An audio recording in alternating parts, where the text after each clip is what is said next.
Shalom, puji Tuhan. Kita bersyukur pada Tuhan buat kasih-Nya, buat kesempatan yang masih diberikan pada kita untuk kita boleh merenungkan firman Tuhan bersama-sama. Kiranya Roh Kudus yang menuntun kita, memampukan kita untuk mengerti pesan firman Tuhan, dan memampukan kita untuk menjadi pelaku-pelakunya. Mari kita berdoa. Terima kasih Tuhan, kami bersyukur buat kesempatan ini, kami bersyukur buat firman-Mu yang Kau nyatakan kepada kami.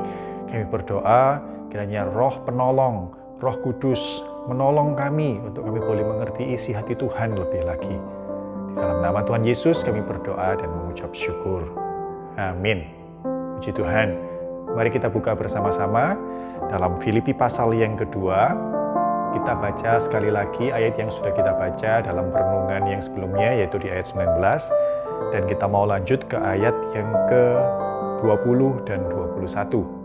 Filipi 2 ayat 19 sampai 21. Demikian firman Tuhan. Tetapi dalam Tuhan Yesus, kuharap segera mengirimkan Timotius kepadamu, supaya tenang juga hatiku oleh kabar tentang hal ihwalmu. Karena tak ada seorang padaku yang sehati dan sepikir dengan aku, dan yang begitu bersungguh-sungguh memperhatikan kepentinganmu. Sebab semuanya mencari kepentingannya sendiri, bukan kepentingan Kristus Yesus. Dalam ayat yang ke-19 kita sudah belajar bersama-sama bagaimana seorang Paulus memberikan pengajaran tentang apa itu pengharapan.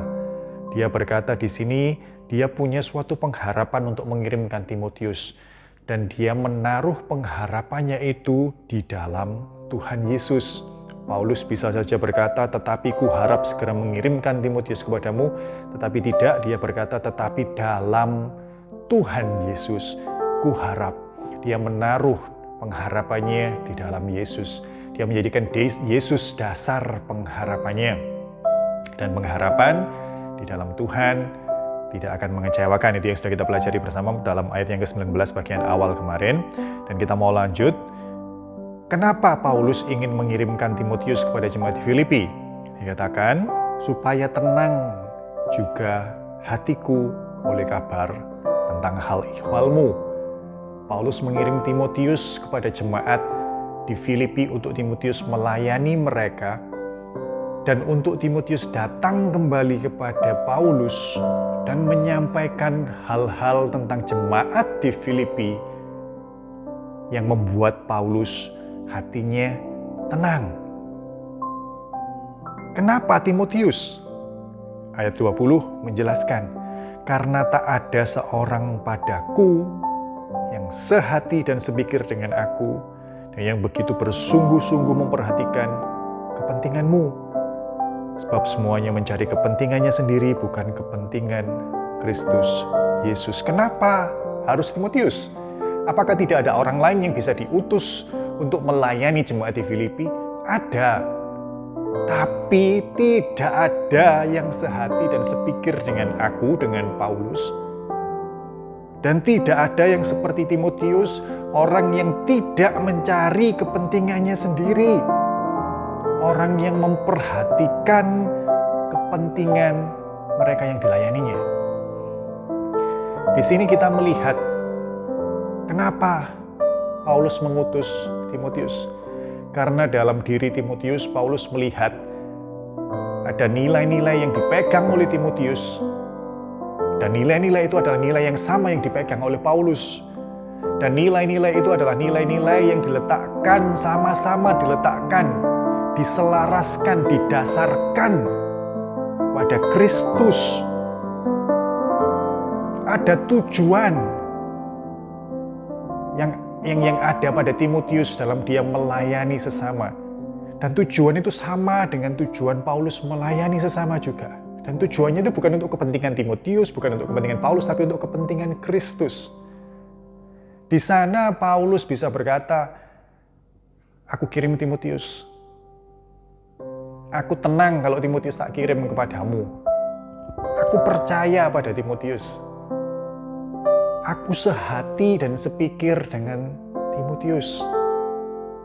Maksud sehati dan sepikir di sini, ketika Paulus mengirim Timotius kepada jemaat di Filipi, dia yakin bahwa poin-poin yang dianggap penting oleh Timotius, yang akan dilakukan, apa yang akan disampaikan kepada jemaat di Filipi, hal-hal yang diperhatikan Timotius kepada jemaat di Filipi itu hal-hal yang sama persis yang akan dilakukan oleh Paulus. Jadi Paulus nggak mengutus sembarang orang gitu ya, pergi ke jemaat di Filipi dan layani mereka di sana dan datang kembali padaku dan ceritakan kepadaku bagaimana hal ihwal mereka. Dan kemudian sembarang orang aja dia utus dan kemudian orang itu kembali kepada dia. Dan Paulus luar biasa, jemaat di Filipi sekarang sehat-sehat, gemuk-gemuk, cantik-cantik, kaya-kaya. Bukan hal-hal seperti itu yang menjadi nilai yang diperhatikan oleh seorang Paulus, bukan? Dia rindu mengetahui tentang iman mereka, tentang bagaimana hubungan mereka satu sama yang lain dalam jemaat. Hal-hal yang demikian yang ingin dia ketahui, dan dia tahu bahwa hal-hal itu yang diperhatikan oleh seorang Timotius juga. Itu sebabnya dia yakin, kalau Timotius yang kukirim kepadamu, tenang aku sudah. Nanti dia kembali, dia akan membawa berita apa yang menjadi perhatianku tentang kamu, jemaat di Filipi.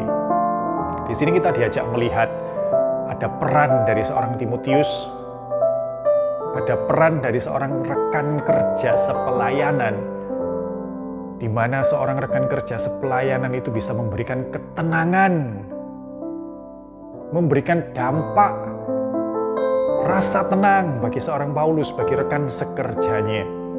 Sungguh menyenangkan bukan kalau kita memiliki rekan kerja sepelayanan yang demikian.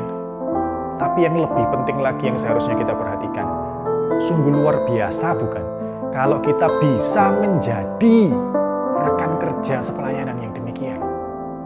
Lalu bagaimana supaya kita bisa memiliki dampak seperti dampak yang diberikan Timotius kepada Paulus? Dua hal yang sudah kita pelajari bersama tadi.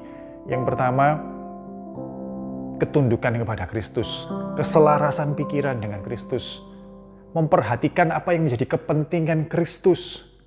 Paulus bukan tenang, aku mengirim Timotius kepadamu, aku tenang. Kenapa? Karena Timotius itu pendidikannya tinggi, karena dia pandai berfirman, karena dia pandai mimpin pujian. Tidak. Paulus tidak melihat hal-hal itu. Paulus melihat dalam Timotius apa? Dia memperhatikan apa yang menjadi kepentingan Kristus. Dan yang kedua, wujud nyatanya apa? Dia memperhatikan kepentinganmu lebih dari dia memperhatikan kepentingan dirinya sendiri. Ini hal yang sudah dibahas Paulus dalam ayat-ayat di atas yang sudah kita pelajari sebelumnya. Paulus mengajarkan pada jemaat di Filipi untuk memperhatikan kepentingan sesamanya lebih dari kepentingan dirinya. Dan sekarang Paulus seakan ngomong, ingat yang dulu pernah aku ajarkan? Dan ini sekarang kukirim orang yang kamu bisa lihat, ini loh bukti contoh nyata orang yang memperhatikan kepentingan sesamanya lebih dari dia memperhatikan kepentingan dirinya sendiri.